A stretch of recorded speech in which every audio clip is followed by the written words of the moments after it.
Selamat datang di Jurnal Lembu. Sebelum lepas landas, kami persilakan kepada Anda untuk menegakkan sandaran kursi, merapikan barang di hadapan Anda, mengencangkan sabuk pengaman, dan membuka penutup jendela. Atas nama Kapten Lembu Tambun dan anggota tim yang bertugas mengucapkan selamat menikmati penerbangan ini dan terima kasih atas pilihan Anda untuk terbang bersama kami. Jangan lupa di-follow ya. Halo. Oke. Saya spotlight dulu ya Pak, biar Oke. dilihat oleh semua orang. Saya minta maaf ini di belakangnya kurang begitu kurang begitu bagus karena saya coba pasang virtual background jadinya kurang begitu bagus ya. Oh iya. Iya. Karena banyak cahaya Pak. Kalau Iya. background biasanya harus Saya yang paksain gelap. nggak bisa tuh, jelek kan? Oh iya. Saya Better nggak saya pakai background Pak. saya paksain nggak bisa ya dari tadi Oke, ini. oke. Oke. It's okay Pak. Oke. Saya sudah jadikan co-host, jadi Oke. kita coba dulu share screen dulu Pak. Oh ya, coba dulu ya, sebentar. Saya sebentar. Kita dulu share screen.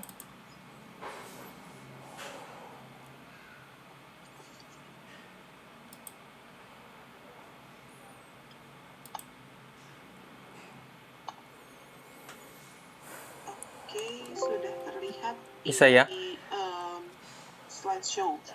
Ya, Apakah saya boleh sudah. bisa mulai? Oke, udah bisa ya. Iya, bisa Pak. Oke. Nanti untuk screenshot saya akan bantukan ya Pak. Jadi Oh, bisa oke. langsung running class aja. Silakan Pak. Oke, selamat siang Bapak Ibu. Ini udah mau menjelang makan siang, jadi saya yakin juga masih sambil kelaparan ya. Mungkin ya ini udah siang-siang ya. Siang-siang pas banget lagi kita ngomongin tentang keuangan ya. Sebenarnya saya bagian dari karakter building ya, development, tapi salah satu bagian yang saya suka memang menjadi passion saya adalah pendidikan khususnya tentang keuangan sebenarnya. Saya bukan orang akuntansi, saya nggak terlalu pintar. Perkenalkan, nama saya Petrus Happy. Saya mengajar di sebentar, ini ada chatting apa nih? Sebentar ya. Oke. Kebetulan saya mengajar dari 2013 di BINUS dan ternyata dalam perjalanan saya mencintai passion saya mencintai tentang keuangan. Semoga hari ini karena yang hadir ini kali ini banyak banget ya. 32 nih, luar biasa. Semoga hari ini menginspirasi untuk Bapak Ibu. Saya masih terus belajar. Saya aslinya basicnya dulu waktu S2. Saya cuma mau bagikan pengalaman. Saya waktu S2 dulu, saya susah banget hidupnya. Jadi saya waktu kuliah S2 itu ngutang di koperasi untuk supaya saya bisa kuliah S2 sebesar waktu itu 48 juta. Jadi ketika saya udah selesai S2, ternyata saya masih punya utang selama 1 tahun gitu. Nah, dalam perjalanan itu saya sering dengerin radio Smart FM. Saya boleh lanjut ya gambarnya, ini saya unjukin. Nah, ini ada mahasiswa saya yang saya latih untuk tentang literasi cerdas finansial. Sekaligus saya ajarin mereka investasi reksadana dan saham. Di situ ada salah satu dosen juga. Saya kok nggak bisa maju ya? Oke. Ketika saya waktu itu punya utang dan mencoba untuk melunasinya, saya juga punya 2 mentor yang awalnya dengarnya itu di radio aja. Di sebelah kanan atas yaitu mentor saya, yaitu Pak Eko dan Pak Teguh, yang mungkin Anda mungkin di antara Anda ada yang mendengarkan waktu di radio Smart FM sampai sekarang, dan juga muncul di Kompas TV juga. Mereka yang mereka berdualah yang akhirnya tiba-tiba mengajak saya juga akhirnya siaran radio. Dari yang dulunya saya utang banyak, akhirnya sekarang cuannya jadi banyak. Jadi bagaimana caranya nanti saya ajarkan juga untuk Bapak Ibu gitu. Saya cuma bisa berbagi. Di sebelah kiri atas itu adalah mahasiswa Alam Sutra. Di sebelah kiri bawah itu adalah adik saya yang saya minta dan saya latih untuk keuangan beserta beserta istrinya, bukan isinya, sorry. Di tengah itu adalah teman-teman kantor saya yang udah menjelang pensiun. Jadi sampai sekarang mereka masih kerja di kantor dan memang bersama-sama belajar juga tentang keuangan. Di sebelah kanan bawah adalah teman-teman mahasiswa yang sering sampai detik ini juga kalau misalnya saya tiap kali mengajar, saya akan menyelipkan juga mengajari mereka tentang investasi agar tidak terjerat kepada investasi bodong. Ini kalau saya ngajar juga tentang keuangan di kantor saya kepada para manajer, kebetulan dapat kesempatan kepada para manajer. Harapan saya hari ini dengan waktu yang sangat singkat, semoga Bapak Ibu bisa melek finansial, akhirnya tiba-tiba tersadar dengan hal yang baru, khususnya bagaimana cara mengolah dana darurat, dana investasi, dana pensiun. Dan yang paling terpenting buat saya, tidak mudah tertipu segala macam investasi bodong, ya, apalagi yang memberikan keuntungan tinggi. Harapan saya juga bisa mewujudkan, semoga kali ini bisa mewujudkan kemanusiaan yang adil dan beradab dan keadilan sosial bagi seluruh rakyat Indonesia. Bapak Ibu, anak muda sekarang itu udah kenal banget yang namanya aplikasi OVO, Dana, GoPay, Link Aja, Investri, Bibit, Bitcoin, Halovina, kitabisa.com. Di bawah itu paling kiri itu namanya Bibit. Bibit aplikasi investasi yang hanya dengan HP aja cukup. Di sebelahnya itu namanya Bareksa. Aplikasi yang ada di HP yang untuk tujuannya untuk reksadana. Di sebelah kanan, anak muda sukanya main Indodax, yaitu Bitcoin. Anak binus sering banget main kayak gini nih. Di sebelah paling kanan adalah FBS atau kita menyebutnya sebagai Forex. Bapak-bapak yang biasanya punya duit banyak suka main FBS ini. Biasanya gitu, ya. Nah, ada juga fintech yang sebenarnya ini ini yang menggambarkan semangat gotong royong, yaitu Kitabisa. Saya mengikut sertakan keluarga saya ada 15 anggota, saya ikut sertakan untuk Kitabisa saling jaga. Kenapa? Kalau andai kata Bapak Ibu nggak punya yang namanya asuransi, misalnya kesehatan atau jiwa, semacam Manulife, atau Prudensial, atau Sequis Life, atau dan yang lain-lain, biasanya Bapak Ibu akan mengandalkan BPJS Kesehatan. Seandainya Bapak Ibu nggak punya BPJS Kesehatan, ngandelinnya apa?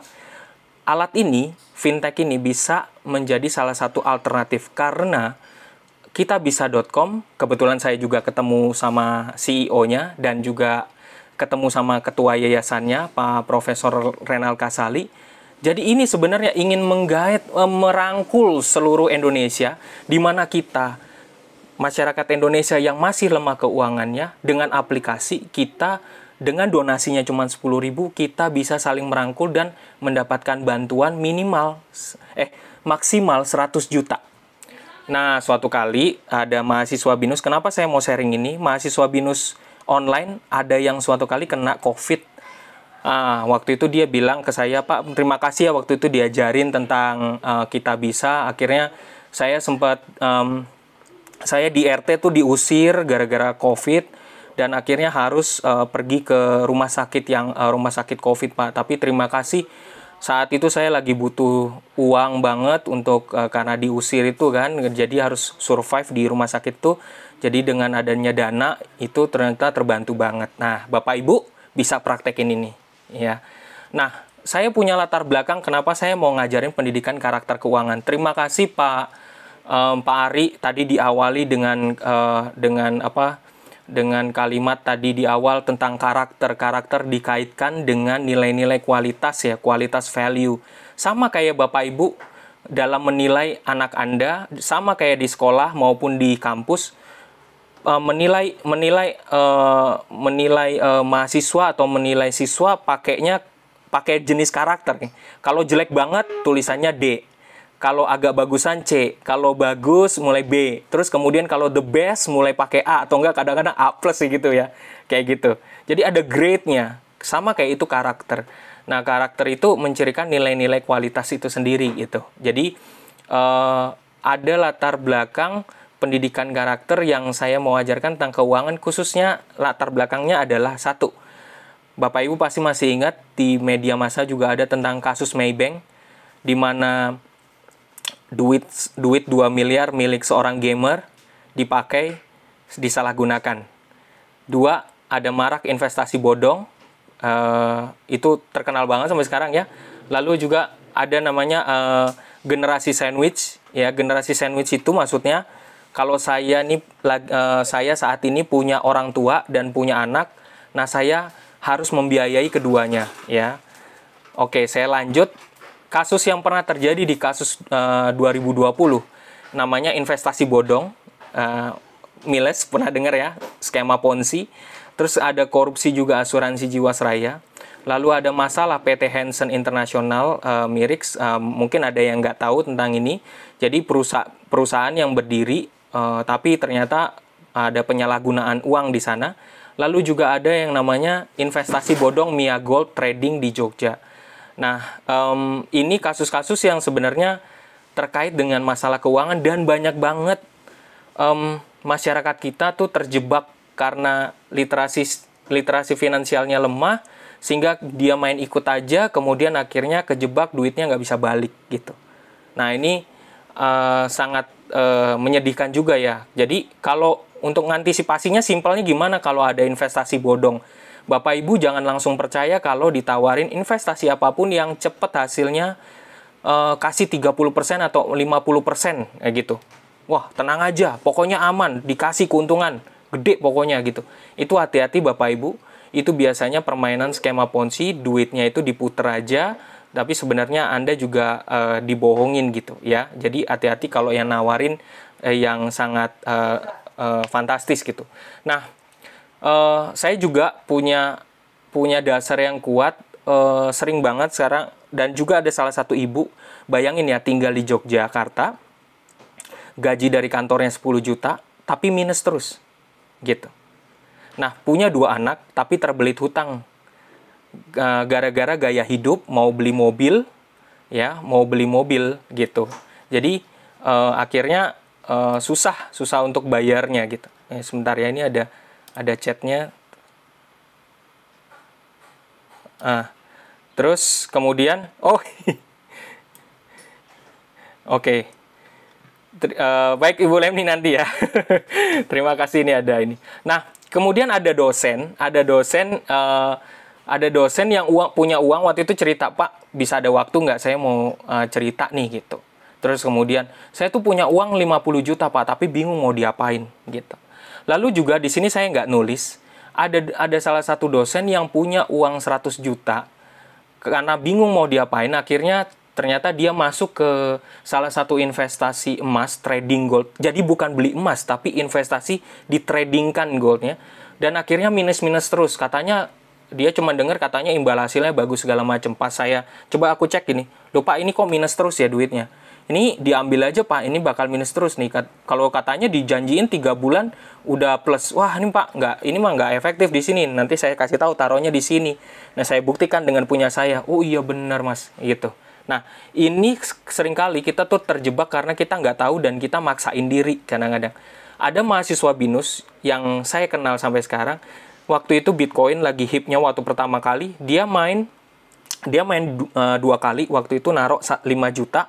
Ternyata dia cerita bangga gitu sambil senyum. Pak, saya naruh Pak di Bitcoin 5 juta Pak gitu. Tapi habis itu duitnya hilang. Terus habis itu besoknya kesempatan ketemu lagi. Pak, saya naruh lagi Pak 12 juta. Tapi duitnya ternyata habis lagi. Kok senyum ya? Duit hilang kok senyum gitu. Oke.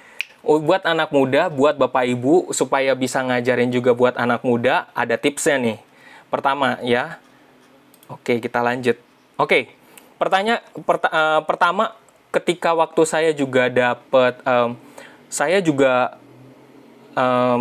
pernah mengalami masa kejatuhan saya ketika saya banyak utang dan nggak punya uang sebenarnya statusnya, dan keluarga juga sulit, jadi saya harus pontang-panting sana-sini, gali lubang tutup lubang, dan saya akhirnya bertemu dengan mentor saya, dan akhirnya saya sekarang bisa, dan saya mau ajarkan buat Bapak Ibu, mau bagi tipsnya buat Bapak Ibu. Pertama, Bapak Ibu, yaitu menabung. Menabung berarti menaruh uang sebenarnya.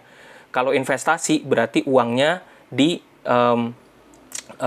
dipercayakan kepada fund manager, biasanya begitu. Mari menabung itu belajar membedakan kebutuhan dengan keinginan. Karena itu penting banget buat kita tahu. Pertama-tama belajar juga, kalau Bapak Ibu punya banyak pengen yang dibeli, ada pengen banget barang-barang yang pengen dibeli, coba perhatikan, coba dicatat dulu semua, ya, dicatat dulu semua, bedakan antara yang mana yang benar-benar kebutuhan, mana yang keinginan. Tentukan apa yang penting, perlu, dan berguna, fokus. Sehingga dengan cara begitu, Bapak Ibu bisa menabung. Dari waktu kita di SMP, di SD, saya waktu di SD, sekolah saya tuh punya buku tabungan ini, ya. Setiap kali sekolah itu, sampai sekarang sekolah itu masih berdiri dan masih menerapkan buku tabungan ini. Jadi setiap anak harus punya buku tabungan, harus menabung setiap bulan. Tapi lucunya, sekolah tidak mengajarkan kenapa kita harus menabung, kenapa menabung itu penting. Jadi kenapa kita nggak diajarin investasi kalau sekolah itu menerapkan ada buku tabungan. Saya punya dugaan besar, kalau sekolah-sekolah yang punya buku tabungan, sebenarnya tabungannya benar, duitnya masuk, tapi sebenarnya duitnya itu diputar oleh sekolah untuk mendapatkan nilai investasi yang agak lebih tinggi, gitu. Jadi mereka mendapatkan bantuan dari para siswa untuk sekolahnya, sehingga mendapatkan keuntungan dari titipan uang itu tersebut. Nah, Halo? Oh, sorry ya, ini ada yang masuk suaranya. Jadi, kita juga sebenarnya di sekolah dulu, kita udah belajar menabung juga. Ada uang kas kelas, ya kan? Ada. Kita gabungan, terus nanti buat rekreasi sekolah. Ternyata di sekolah juga ada uang arisan. Nah, itu sebenarnya udah belajar nabung juga. Belajar nabung itu berarti menahan keinginan, gitu. Karena uang arisan juga akhirnya muter juga. Bapak Ibu, ini hasil penelitian saya waktu saya ikut saya masih menunggu publish-nya di Scopus, masih menanti. Tapi yang menarik buat saya senang banget mengadakan penelitian ini, ada 10 responden, dan bayangkan ya Bapak Ibu, responden 3, kalau Bapak Ibu lihat, itu ada loh, dia pernah punya tabungan tertingginya itu 100 juta. Dia punya uang 100 juta di tabungannya yang tertinggi. Dan dia punya pengeluarannya 1,5 juta, ya. Tapi ada hal yang aneh, yaitu juga adalah responden 10. Dan yang saya berusaha meyakinkan kembali, berapa sih tabungan yang kamu punya? 50 juta. Tapi uang jajannya berapa? Uang jajannya tuh 20.000, dan sampai sekarang masih 20.000, benar. Tapi yang menarik buat saya adalah terkait dengan menabung. Sebagian besar responden mahasiswa, khususnya di BINUS, bersyukur dengan orang tua mereka yang mendampingi dalam investasi. Penting juga orang tua itu mendampingi dalam berinvestasi. Ternyata peran ayah itu masih penting banget untuk berinvestasi. Kadang-kadang dari 10 responden ini, sang ayah itu yang paling galak kalau berinvestasi. Paling galak, paling disiplin. Maka jangan sampai mengecewakan banyak orang gitu. Sang ayah ini jangan sampai mengecewakan anaknya. Karena dalam mendidik itu penting banget ya. Nah, masalahnya baru 50% mahasiswa membuat catatan. Tapi mereka sangat familiar dengan fintech yang tadi udah saya sebutkan ya. Kedua, karena tadi terkait dengan laporan keuangan, penting banget Bapak Ibu buat laporan keuangan. Saya bersyukur banget waktu kecil saya dipukulin pakai kayu, pakai sapu lidi, terus dihukum macem-macem, hanya karena orang tua saya mengajarkan saya supaya berani untuk membuat laporan keuangan. Laporan keuangannya simple kok. Tujuannya supaya Bapak Ibu bisa ngecek nih, manusia itu kan punya kemampuan untuk proyeksi ke depan. Anda 1 bulan mau ngapain aja Anda bisa proyeksi. Anda membuat prediksi, Anda membuat proyeksi, Anda mau buat apa selama masa depan. Itu manusia punya kemampuan itu. Jadi, dengan laporan keuangan kita bisa membidik, bisa tahu sebenarnya apa yang kita butuhkan, apa yang sebenarnya kita perlukan untuk 1 bulan ke depan. Jadi mampu mengelola keuangan di masa depan. Jadi kita kalau misalnya akhirnya ternyata nanti pengeluaran kita lebih gede dari pemasukannya, maka kita harus mencari menambah pemasukan itu sendiri. Harus cari. Kalau misalnya Bapak anak muda, rekan-rekan yang hadir di sini yang seusia saya maupun adik-adik yang hadir di sini, kalau misalnya mendapatkan uang 100%, khususnya Bapak Ibu yang mendapatkan uang gaji misalnya 100%, coba langsung deh dibagi berdasarkan skema ini. Jadi kalau terima gaji, langsung disisihin 20%-nya, jangan pernah diganggu-gugat. Ditabung di salah satu tabungan yang bisa berinvestasi, biasanya taruh aja, nggak boleh diganggu-gugat ya Bapak Ibu, tapi bisa diputar terus investasinya, yaitu reksadana pasar uang. Taruh 20%-nya di sana, dan jangan sekali-sekali pernah digugat.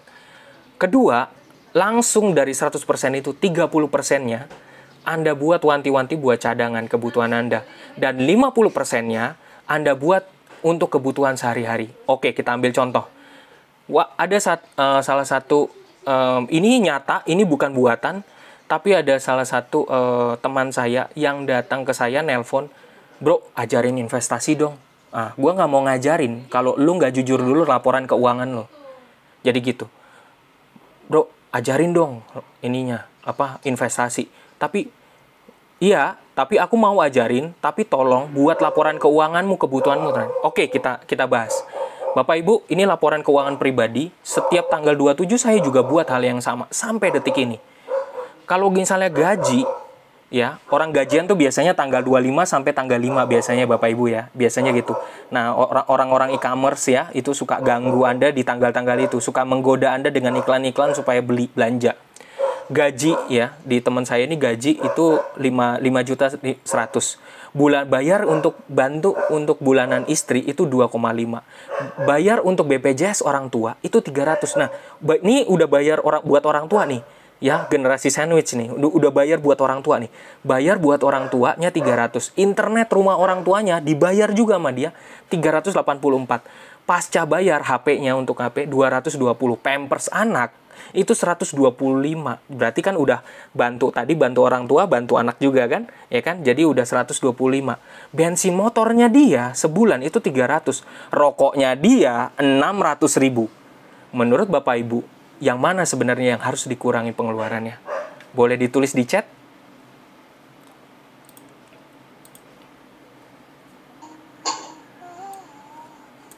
Yang mana? Rokok. Terima kasih Bu Rahmania ya. Rokok ya. Ibu Lis, terima kasih. Pak Hans, terima kasih. Rokoknya ini yang harus. Nah, terima kasih Alvito, thank you udah hadir, thank you. Pak Muden, thank you. Farel, thank you. Rokok ya. Rokok nih penyakitnya. Rokok penyakitnya. Jadi memang itu yang saya butuhin. Kalau mau belajar investasi, kita kenali dulu keuangan kita. Kesehatan kita tuh bagaimana. Ternyata lain-lain itu ada sisanya 670. Nah, good. Berarti kalau udah tahu laporan keuangan, berarti udah enak. Ke depan manusia kita bisa secara mandiri. Rekan-rekan mahasiswa yang hadir di sini juga pasti bisa dengan udah buat laporan ini. Saya jamin, Bapak Ibu, saya jamin Anda sampai tua nanti Anda punya kemampuan untuk bisa membuat laporan keuangan. Udah bisa membedakan mana yang kebutuhan, mana yang keinginan. Nah, saya mau menunjukkan fakta berikut ini. Bapak Ibu, ini adalah fakta real. Ibu saya cerita padanya ya. Ibu saya itu sekarang udah pensiun, dan saya nggak pernah tahu catatan keuangan ibu saya seperti apa. Dia juga nggak pernah nyatat juga sebenarnya bikin laporan keuangan. Tapi saya perlu tahu saat ibu saya sudah pensiun sekarang, bagaimana sih laporan keuangannya sebenarnya, pengeluaran bulanannya seperti apa. Ibu saya seorang PNS, kalau boleh jujur kepada Anda, yang semua yang hadir di sini, ya, ibu saya seorang PNS hanya gajinya sekarang diterima setiap bulan 2,5. Saya lalu tes hari itu untuk ibu saya. "Mami, tolong buatin deh laporan keuangan setelah udah pensiun ini." Oke, 1, beras. 1 bulannya 500.000. 2, 6 galon air. 1 minggunya 192.000. Gasnya 1 bulan 150.000. Listriknya 1 bulan 600.000. Pamnya 60.000. Belanja rutinnya 3 juta. Berarti kalau gede banget kan, biasanya kalau cuman buat sendiri mah ya 1 juta bisalah, 1,5. Tapi karena ada saudara juga, ada anaknya juga di dalam rumah itu, maka dia juga harus nyatatin itu. RT sampah jangan sampai lupa ya Bapak Ibu, masukin 40.000. Bayar koperasi. Ibu saya udah pensiun gini, bayar koperasi rutin juga ya. Ada 200.000 ya. Arisan koperasinya itu bayar koperasi rutin ya, untuk investasinya gitu. Arisan koperasinya itu per bulannya itu 100.000. Arisan keluarga besar, keluarga ya, bukan arisan lingkungan sekitar, tapi arisan keluarga besar 30.000. Jadi Bapak Ibu, berapa per bulannya keluarnya? 4.872. Apakah sinkron? Apakah bisa tertutup dengan hanya gaji PNS yang 2,5 tadi? Sama sekali enggak. Pasti membutuhkan orang lain. Nah, itulah kenapa kita harus hitung, kita harus punya belajar laporan keuangan semenjak saat ini. Jadi Bapak Ibu wajib buat laporan keuangan. Karena kita bukannya takut sama pensiun kita, bukan. Tapi kita belajar untuk menyusunnya dari sekarang. Nah, oke, saya lanjut ya. Lalu bagaimana ya? Ada yang nanya nih mahasiswa waktu kemarin pas saya ngajar, Pak, kan ada inflasi terus Pak, tapi gimana Pak kalau kami nabung gitu kan? Nabung nggak efektif. Oke, investasi. Rekan-rekan pasti Bapak Ibu, teman-teman mahasiswa di sini yang udah jago dengan gadget pasti belajar kita investasi. Kalau misalnya gara-gara minus, mari kita belajar cari pemasukan. Bapak Ibu pasti Tuhan udah memberikan yang the best buat Bapak Ibu mengembangkan kekuatan, mengembangkan potensinya. Nah, saya kasih salah satu website buat Bapak Ibu tahu. Saya diajarin mentor saya, Bapak Ibu bisa ngetes untuk mengetahui potensi Bapak Ibu di mana, passionnya apa, itu bisa ketahuan lewat websitenya. Saya mohon maaf saya nggak ngasih di sini. Namanya temubakat.com. Temubakat.com. Bapak Ibu akan bisa melalui website itu akan menemukan potensinya untuk akhirnya bisa membantu Anda buat mencari cara pemasukan tambahan kalau misalnya minus tadi gitu ya. Jadi tipsnya ketiga, investasi. Investasi itu berarti kita keluarin pengeluaran kita saat ini dan belajar untuk cari pemasukan tambahan, dan di dana yang kita miliki harus kita investasikan. Bapak, investasi bukan hanya sekedar naruh duit, enggak. Bapak Ibu bisa main di survei online Toluna YouGov ya buat investasi. Di sana bisa kalau mau jawab survei online dibayar dolar. Pak Happy memang ngelakuin, saya ngelakuin sampai detik ini buat cari tambahan. Saya seorang blogger aslinya, maka blog saya kasih iklan pop ads supaya secara pasif income dia jalan sendiri ya. Dan saya dibayarnya bukan rupiah, saya dibayarnya pakai dolar. Nah, kalau misalnya rekan-rekan mahasiswa sekarang yang hadir, saya tahu nih ada mahasiswa saya yang hadir sini, Bapak Ibu yang memang sukanya koleksi foto-foto gitu ya, bisa masukin di jadi kontributornya Shutterstock, atau misalnya freelance-nya di Appen Global di Fiverr. Oke, mungkin Bapak Ibu yang hadir di sini, aduh saya nggak ngerti Pak, itu berat banget buat saya. Nah, ini tadi websitenya ya.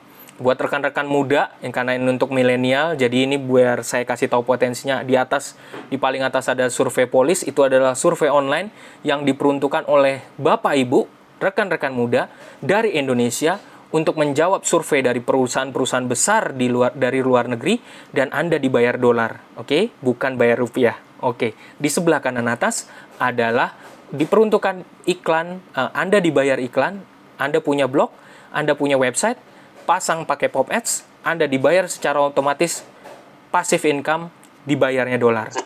Oke, di kiri bawah itu adalah free pick contributor. Kalau Anda suka koleksi foto, Anda jago fotografi, Anda masukkan di kontributor itu dan Anda dibayar dolar per downloadnya. Di sebelah kanan paling bawah adalah Appen Global, mencari freelancer, di mana Anda bekerja terkait dengan sosial media, terkait dengan menerjemahkan bahasa Inggris, menerjemahkan bahasa Mandarin, dan Anda bisa mendapatkan pemasukan tambahan melalui website itu. Oke. Nah, sekarang pertanyaannya, kalau Anda kita berandai-andai, Anda sekarang udah mendapatkan udah mendapatkan uang dolar yang banyak. Biasanya dibayarnya, dari pengalaman saya, paling banyak saya dibayar pakai dolar dan saya masukkan ke PayPal. Atau salah satu lagi adalah Payoneer gitu ya. Saat rezeki itu udah banyak, kita investasinya di mana? Buat Bapak Ibu yang sekarang lagi pegang duit banyak juga, mau investasi cuman bingung mau taruh mana? Oke, saya ajarin satu-satu. Oke. Yang kelihatan di sebelah kanan adalah adanya saham. Bapak Ibu kalau nggak punya ilmu, jangan sekali-sekali masuk ke saham. Ya, harus punya pembelajaran, harus punya ilmunya, harus belajar tentang perusahaan, harus belajar tentang laporan keuangan. So don't worry. Tapi kalau Bapak Ibu mau belajar, saya ajarin gratis. Hubungi nomor telepon saya tadi. Ayo kita mau belajar bareng terkait dengan mau belajar saham. Mahasiswa-mahasiswa ini zaman sekarang sukanya main saham. Modalnya berapa aslinya? Modalnya cuma 100.000. Ingat, bukan main forex trading. Main forex trading itu biasanya mintanya kreditnya itu $2.000. Tapi yang saya maksud saham adalah untuk bermain di Indonesia sendiri. Kita beli suratnya perusahaan gitu, ya. Jadi modalnya cuma 100.000, mudah.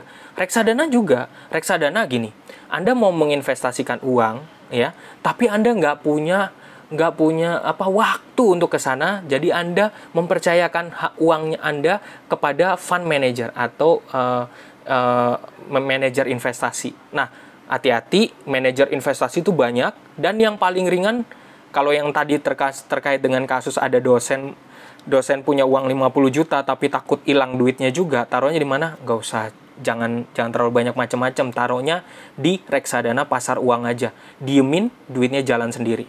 Ya, itu pengalaman saya selama 3 tahun yang saya rasakan. Deposito, orang sering banget, orang-orang generasi old, ya, Bapak Ibu kita, mungkin diantara Bapak Ibu lebih senang untuk milih deposito. Bunganya reksadana sama saham itu jauh lebih tinggi dibandingkan deposito, ya. Tapi kalau deposito bagus juga, lebih aman buat Bapak Ibu, nggak apa-apa, itu juga oke. Tapi bunganya sekali lagi sedikit, biasanya ada kena biayanya, ya, juga gede. Terus kemudian habis itu ada tenggat waktunya. Kalau reksadana sama saham, tarik aja kapanpun nggak masalah. Kalau deposito harus ada waktunya, ya. Obligasi paling enak, paling cuan kalau Bapak Ibu naruhnya 1 miliar. Sekarang di obligasi tuh dibolehinnya 1 juta udah boleh, ya. Tapi paling enak, paling cuan, nah harus naruhnya 1 juta gitu obligasi, oke? Nah, kadang-kala yang saya juga punya, ada orang tua asuh saya asli dari Jerman, Jerman Chinese. Dia punya properti, dia bilang, "Happy, yang investasi yang paling aman sebenarnya rumah sama deposito, tanah, rumah sama deposito." Oke, itu berarti karena dia real paper, jadi bukan real asset, jadi real asset, jadi yang bangunnya kebentuk gitu. Nah, itu properti generasi yang tua-tua biasanya begitu sukanya. Properti kan enak, bisa dilihat, tahu ukurannya, suratnya jelas segala macam. Begitu juga emas, tahu ukurannya segala macam. Kalau emas, Bapak Ibu diperbolehkan untuk beli, tapi saran saya kalau belinya kalau bisa jangan misalnya kayak, mohon maaf ya, saya harus nyebutin, tapi sebaiknya Bapak Ibu harus tahu, jangan beli yang modelnya nyicil misalnya kayak di Shopee atau di Tokopedia begitu. Lebih baik langsung kalau punya uang banyak udah beli emas logam emas, ya. Logam emas itu misalnya di Antam, ya, belinya ada kantornya di Pulau Gadung, Bapak Ibu bisa datang beli di sana, itu diperbolehkan, ya. Jadi gitu. Jadi kalau misalnya beli emas, investnya emas model kayak gelang, kalung, itu ada biaya, ya, ada biaya gitu.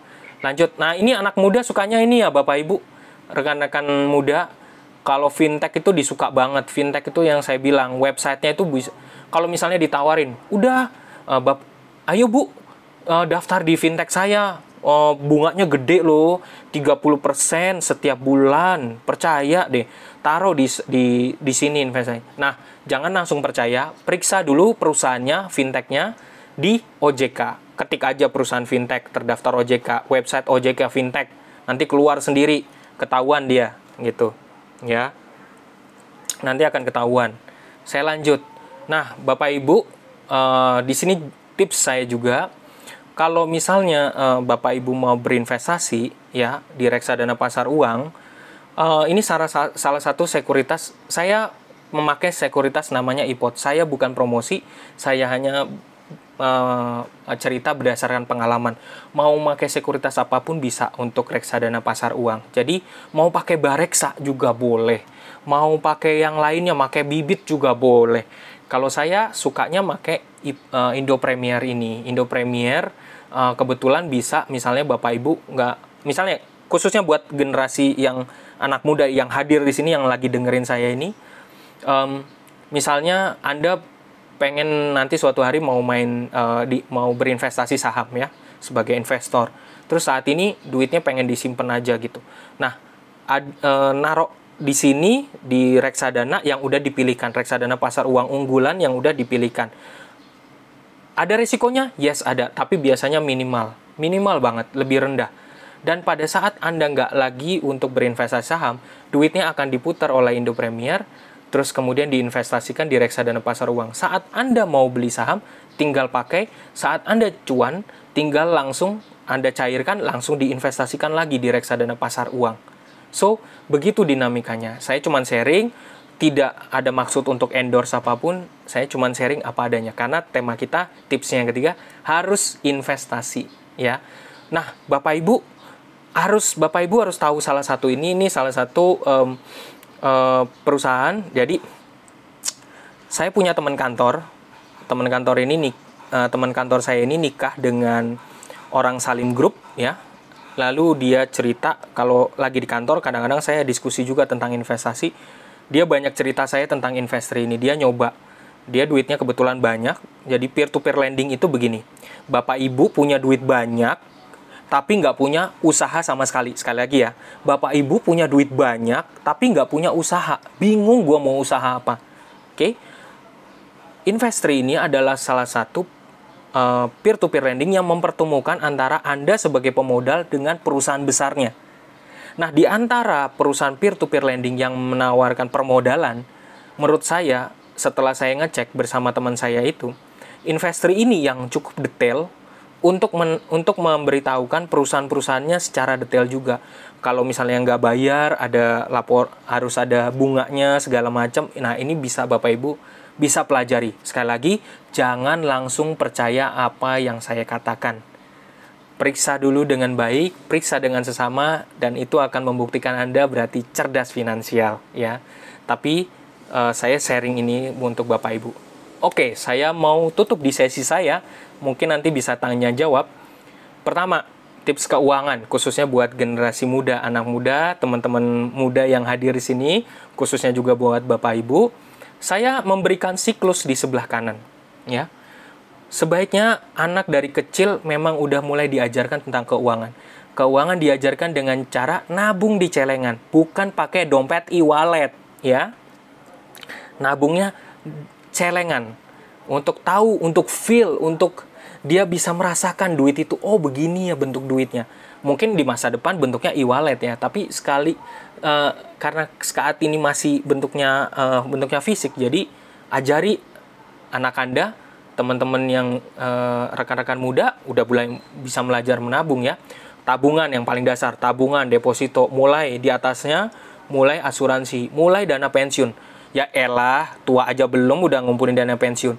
Dana pensiun wajib dikumpulkan pada saat Bapak Ibu masih produktif. Rekan-rekan muda masih produktif, masih punya uang. Sehingga pada saat nanti pensiun nanti, Anda tinggal duduk tenang dan merasakan pensiun itu. Bukan saat lagi pensiun, Anda masih tetap untuk bekerja keras secara luar biasa. Abis itu, saya juga punya prinsip diajarin mentor saya. Bro, lu kalau punya utang sekarang, fokus utang lo dihilangin. Fokus utang lo dihilangin. Alhamdulillah, puji Tuhan, sampai sekarang utang-utang saya udah terlunaskan. Dulu utang saya banyak banget. Makanya saya berani sharing tentang hal ini. Berikutnya, setelah utangnya lunas, Anda mulailah rajin untuk berinvestasi. Sebagai contoh begini ya, untuk gambarannya. Bapak Ibu setelah rata-rata, biasanya orang setelah menikah, pengen punya motor kan, terus nyicil motor kan, ya kan, berapa? 3 tahun, 2 tahun, habis itu juga punya mobil, berapa tahun? 2 tahun, 3 tahun, setelah itu harus ngapain? Saya saranin setelah itu, berhenti utang dan kemudian tutupi utangnya dan kemudian mulai berinvestasi. Kurangin untuk mengutangnya gitu. Karena nanti hal itu penting banget. Setelah itu nanti pada saat mulai masa awal tua, kemudian Anda akan merasakan banyaknya keuntungan. Kalau saya ditanya, saya sekali lagi nggak endorse, tapi saya kalau ditanya, sekarang saya Mas Happy ini nggak nabung untuk dana pensiun nggak? Ya, saya nabung untuk dana pensiun. Saya pakai CAR Sentral Asia Raya, salah satu anggotanya dari Salim Group, oke. Terus kemudian kedua, saya juga pakai Indolife juga, gitu. Sekali lagi, saya tidak endorse, saya cuma berdasarkan pengalaman saya. Pasti ada yang the best, yang terbaik yang dimiliki oleh Bapak Ibu, oke. Ya, terus kemudian pertama, Bapak Ibu sekali lagi wajib buat laporan keuangan. Kedua, kalau terima gaji 10%-nya sisihkan, dikubur, diinvestasikan di reksadana pasar uang. Tidak boleh Anda, bukannya nggak boleh lihat ya, harus Anda lihat, tapi nggak boleh disentuh, oke? Nggak boleh disentuh. Nah, sisihkan dana darurat. Nah, sisihkan dana darurat ini gimana, Bapak Ibu? Kalau misalnya sekarang Bapak Ibu, rekan-rekan muda, misalnya ceritanya, udah mulai kerja nih, gajiannya 1 juta. Nah, dana daruratnya harus nyicil itu 1 juta dikali 3. Ya, kalau pengeluaran bulanannya 1 juta, maka dana daruratnya harus disimpan itu 1 juta dikali 3, ya gitu. Kalau Bapak Ibu pengeluarannya 4 juta saat ini per bulannya, maka 4 kali 3 harus dikumpulkan dana daruratnya. Kenapa? Tiba-tiba Anda dipecat atau mengalami situasi di mana Anda nggak bisa bekerja, Anda bisa survive selama 3 bulan, gitu. Minimalnya 3 bulan. Kalau punya utang, cicil, selesaikan. Jangan digali lubang, tutup lubang, pinjam fintech lagi, pinjam pinjol, kemudian utang gitu ya. Kalau Anda punya fintech misalnya kayak GoPay, saya saranin ya Bapak Ibu, karena ini menjadi masalah besar juga kalau Bapak Ibu punya Grab, kalau Bapak Ibu punya GoPay, hati-hati, selalu hati-hati naruh uang jangan terlalu banyak di sana. Karena mereka statusnya startup pasti punya kelemahan untuk bug. Bug itu artinya jadi untuk di-hack sehingga duitnya bisa dipakai orang, diambil orang, dan itu banyak banget pengaduan itu di Gojek udah banyak. Oke? Kalau Bapak Ibu dapat uang THR, rekan-rekan muda dapat THR, jangan pernah melihat itu sebagai uang kaget. Kemudian kita jajan, jajan sepeda, jajan segala macam, jangan. Tapi diinvestasikan, didiemin aja langsung dikubur yang tadi seperti investasi tadi dikubur ya. Jadi gitu. Dan semoga saya juga sarannya sebenarnya harapan saya Bapak Ibu kalau misalnya punya pembantu di rumah, rekan-rekan muda punya pembantu di rumah, diajarin juga terkait dengan keuangan. Ya, walaupun udah dapat ilmu ini, moga-moga bisa sharing lah buat mereka. Karena mereka itu sering banget bingung, sebenarnya mereka juga pengen tahu, pengen belajar cara nyimpen uang yang efektif karena sebagian besar saya lingkungannya di daerah Cengkareng ya, dan di sini saya juga kenal dengan pembantu-pembantunya, saya juga berusaha untuk kenal siapa pembantu mereka, dan ternyata dari data yang saya dapat kebanyakan dari mereka bingung nabung, terus kemudian akhirnya naruh duit mereka, sebagian besar gaji mereka dikasih ke anak-anak mereka, dijajanin di sana, dihabiskan juga, ada juga yang ditaruh mereka tidur dan duitnya benar-benar ditaruh di bawah bantal. Sekian, terima kasih. Kalau ada pertanyaan, monggo. Minta nomor WA-nya, Pak. Bentar ya, Ibu.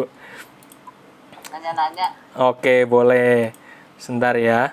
0819-824-35. Boleh, saya disapa Kak Dika. Oke, saya di sini mohon izin. Nah, ini mahasiswa saya kemudian. Oke, Ibu Leni, tidak semua orang bisa lepasin rokok. Yes, ada banyak memilih untuk tidak makan daripada tidak merokok. Yes, Bu, bener banget.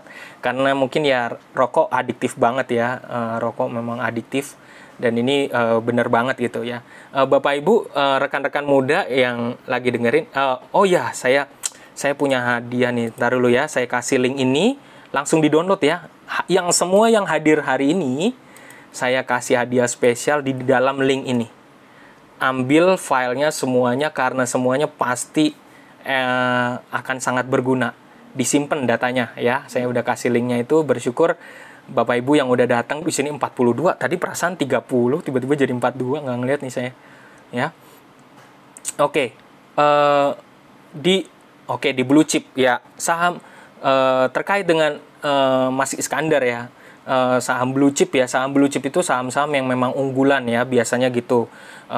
Anak muda nih suka banget taruh duitnya, anak muda tuh suka taruhnya duitnya di blue chip, maksudnya saham-saham yang bagus kayak misalnya BCA, BNI, Bank Mandiri, Unilever, dan beberapa hal yang lainnya. Mungkin nanti sesi terpisah ya. Maaf tadi terlempar keluar Zoom, masalah jaringan, bisa minta kontak lagi. Ibu Jule Wandari itu nanti ya, nomor saya udah ada di bawah. Dihubungin aja, di WA aja, nggak apa-apa, silakan.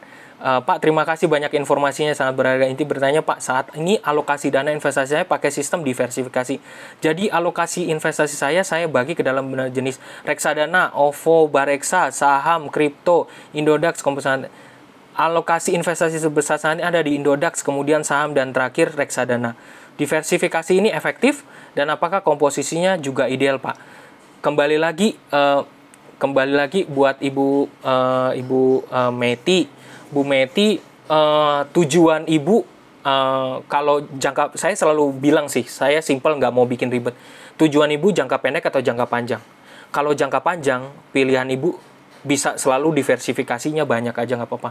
Tapi kalau pendek, be careful Ibu, karena kalau ternyata Ibu investasinya tujuannya ternyata jangka pendek, artinya tiba-tiba ketika nanti diperluin, nah susah tuh.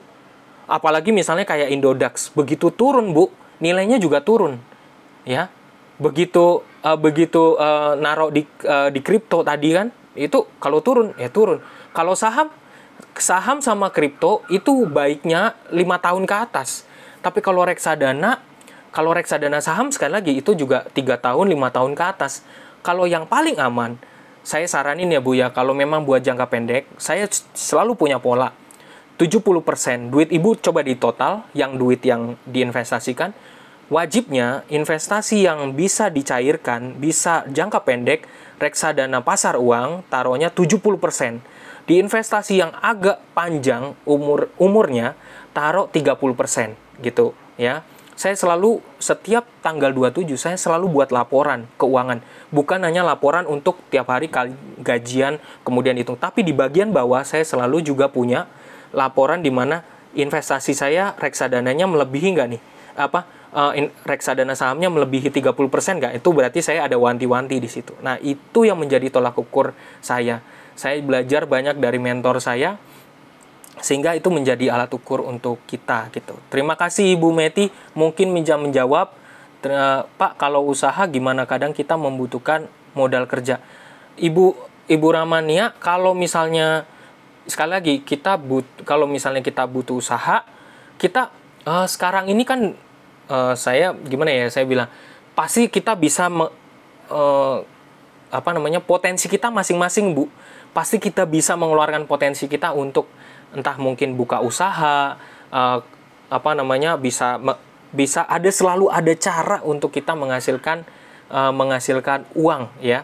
Kalau saya usul, kalau ini kan usaha ya, membutuhkan modal kerja ya kan. Kalau saya sendiri saya udah lama juga terjun di dunia blogging, saya sering nulis di blog, terus kemudian saya menghasilkan passive income.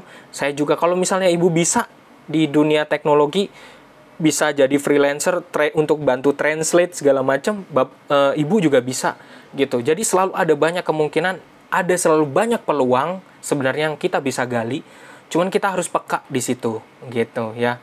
Jadi kalau mau bangun usaha, kalau terkait dengan bangun usaha, Ibu kan bisa pinjem misalnya di bank ya atau gitu ya.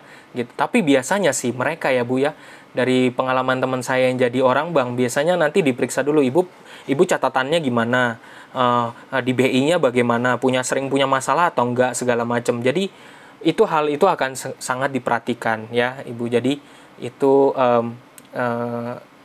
semoga bisa menjawab buat Ibu Rahmania, Ibu Leni tadi. Terus kemudian jangka panjang, Pak, bagaimana investasi untuk barang dagang?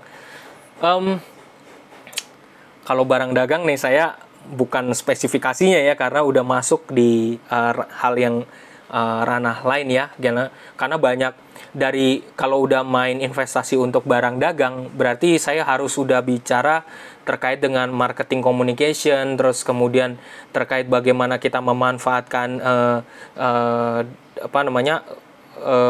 kalau gini, investasi barang dagang. Cuman saya selalu perhatikan, Ibu Neti, Naura, tolong perhatikan dulu kalau mau kita invest di barang dagang, perhatikan dulu segala keamanannya gitu, surat-suratnya, kepastian perusahaan itu. Di dunia pasar modal aja Bu ya, di pasar modal untuk di saham gitu. Saya tahu Bu, ada orang-orang yang sengaja membuat perusahaan palsu supaya mendapatkan dana dari investor. Itu aja bisa palsu Bu di pasar modal ya. Tapi saya nggak boleh kasih tahu gitu, karena itu nanti sangat itu urusannya punyanya sekuritas gitu ya. Dan itu menunjukkan bahwa itu ada bahayanya Bu gitu. Makanya selalu pastikan keuntungannya bagaimana, kepastian nanti ke depannya bagaimana, terus lalu nanti jalur-jalurnya segala macam. Mungkin saya bisa hanya bantu Ibu Neti sampai di situ ya gitu. Oke. Farel Amadio, Pak Happy izin bertanya, boleh minta tips dan trik dalam berinvestasi di dunia saham? Kalau waktu yang sangat singkat ini nggak bakal cukup untuk bahas, tapi saya udah punya filmnya, saya punya YouTube channel, nggak usah di subscribe juga nggak apa-apa, tapi saya punya channel Jurnal Lembu. Di sana saya juga bahas terkait bagaimana kita berinvestasi awal di dunia saham. Kalau di dunia saham harus fundamentalnya kita harus kuat, pelajari perusahaan-perusahaannya. Kalau kita udah kuat di situ, jangan suka ikut-ikutan orang. Ketika udah masuk di sekuritas, kemudian, ayo kita beli, ayo kita jual gitu. Jangan begitu, tapi pelajari perusahaannya mana yang bagus. Di sana juga ada indeks, ada di IDX. Saya kasih tahu ya, buat Farel, buka website ini, saya tulis di chat idx.co.id ya. Di situ akan dibantu untuk belajar. Di sana udah ada petunjuknya, cari lokasi, cari menu di mana Anda belajar untuk pasar modal. Kalau nanti susah, kalau nanti kesulitan, WA langsung ke saya untuk kita belajar. Saya ajarin gratis untuk Anda. Ya, buat Bapak Ibu yang di sini juga mau belajar berinvestasi, saya ajarin gratis. Saya nggak pernah meminta uang apapun, saya gratis untuk seumur hidup Anda gitu. Saat ini lagi ini, wah ini, terus nanti setelah 10 tahun abis itu WA lagi, monggo. Saya kayaknya sih nomor HP saya nggak bakal berubah seumur hidup ya gitu. Makasih materinya Pak, mohon izin reminder. Oh, aduh, waktunya udah habis ya. Ibu Ayu. Iya Pak. Aduh, ya. Pak, ya. Suksesnya Bapak investasi di mananya? Saham atau di apa yang Bapak bisa pulih gitu semua maksudnya keuangannya? Reksadana saham sama reksadana saham sama saham. Saya juga investor saham. Alhamdulillah saya cuannya banyak. Saya juga reksadana. Saya alhamdulillah juga bersyukur di sana juga. Gitu Ibu. Gitu. Oh, jadi Bapak taruh di situ semua uangnya? Yes, gitu. Juga. Iya gitu. Tapi nanti boleh nih kalau nanti mau diskusi, nggak apa-apa. Saya juga masih terus belajar kok gitu. Selalu hati-hati ya ibu-ibu. Nah, itu tapi trading nggak jual beli nggak kalau reksadana? Nah, saya itu mix Ibu. Saya sebenarnya seorang investor. Saya tuh mix. Saya tahu mana yang saham yang saya pilih untuk investasi jangka panjang, mana saham yang sebenarnya untuk jangka pendek. Kenapa? Karena di dalam trading dunia saham, ini karena udah bicara soal saham ya, harusnya investasi ini juga anak muda di sini suka banget saham. Sering banget, soalnya di dalam dunia saham ada dunia yang namanya bandar saham. Jadi orang-orang pemilik uang yang sangat besar. Jadi di sana ada, itu udah ada ceritanya nanti beda lagi Bu ya. Itu ceritanya beda lagi tuh. Karena perusahaan-perusahaan juga banyak yang punya bandar, itu mereka untuk bisa naikin atau turunin gitu. Tapi ini hal yang sangat nggak sopan untuk dibilang itu. Kalau nanti mereka kena, saya bisa kena marah sama mereka gitu ya. Untuk jasa translate kemana ya Pak penawarannya? Kalau untuk, sorry nih, maaf. Ibu Ayu, ini udah belum nih Bu? Iya Pak, Aduh. saya berikan waktu 5 menit lagi, tidak apa-apa Pak. Oke, aduh. Ini banyak yang bertanya di sini. Aduh, ya benar. Ibu Wandari mampir buka ke websitenya, namanya tulis saja di Google Join Appen Global. Join Appen Global. Aduh, saya terus Join Appen Global. Ya, ibu harus daftar di situ. Oke, ya. Terus kemudian terakhirnya waktu saya udah mau habis, terus Pak saya udah punya usaha namun kok terputus nih kalimatnya ya. Boleh share Pak Eko Wibi 0819 050 82435 ya, itu. Terus kemudian Pak minimal simpan uang reksadana berapa? 100.000 ya. Mbak Helena, Ibu Helena minimal berapa simpan uang reksadana? 100.000 aja. Terus untuk Raka saya nggak tahu nih. Thank you pengen undang narasumber gratis ya Pak, gratis. Lihat waktunya ya, gratis. Pak. Ya. Join app itu apa? Join app untuk apa? Oh, itu yang untuk translate. Kita menawarkan diri sebagai freelance untuk di sana. Itu ada macam-macamnya di sana, bisa dilihat. Pak, kira-kira habis BRI habis bagi dividen turun 30, kapan kira-kira lagi naik? BRI itu adalah bank saham yang sangat murah dengan kualitas yang bagus. So, Bang Iskandar jangan pernah takut untuk beli Bank BRI. Bank BRI bisa naik habis dibagi dividen biasanya turun, itu hal yang biasa. Tapi Bank BRI itu sangat bagus dengan kualitas yang sangat bagus gitu. Ya ibaratnya kalau BCA itu kan selalu nanjak ya, karena memang kualitasnya sistemnya bagus semua. Tapi sebenarnya BCA menurut orang dari mantan BCA itu adalah posisi ketiga setelah setelah Bank Mandiri, Bank BRI gitu. Ya, demikian. Mungkin itu bisa sharing dari saya. Aduh, terima kasih untuk siang ini Ibu Ayu. Ini kalau bahas ini nggak seberhenti nih saya gini. Iya, ini pembahasannya harusnya 1 hari penuh ini Pak. Bisa 50 menit.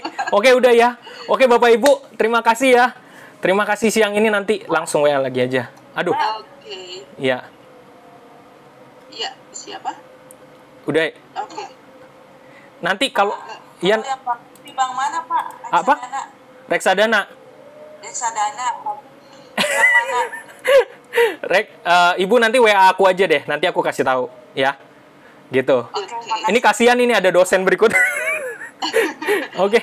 Ibu Ayu. Baik. Oke. Iya, baik Pak. Terima kasih. Untuk sharing materinya.